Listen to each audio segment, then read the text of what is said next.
ભારતીય જનતા પાર્ટીના 46મા સ્થાપના દિવસ નિમિત્તે ખેડા જિલ્લા નડિયાદ વિધાનસભાનું સક્રિય સદસ્ય સંમેલન યોજાયું। રિપોર્ટર નરેશ ગણવાણી, નડિયાદ। સાહેબ, નડિયાદ ખાતે સક્રિય સદસ્ય સંમેલન શું છે? ભારતીય જનતા પાર્ટીની સ્થાપના 6 એપ્રિલ 1980માં મુંબઈ અધિવેશનમાં થઈ।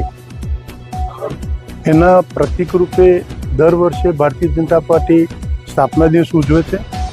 ચાલુ સાલે પાર્ટીએ વિધાનસભા દીઠ એના સક્રિય સભ્યોને એકઠા કરી એક સ્નેહ મિલન સ્વરૂપે આ એક મિટિંગનું આયોજન કર્યું છે, જેમાં ભાજપના નડિયાદ વિધાનસભાના સક્રિય સભ્યોને તમામને આમંત્રણ આપવામાં આવ્યું છે।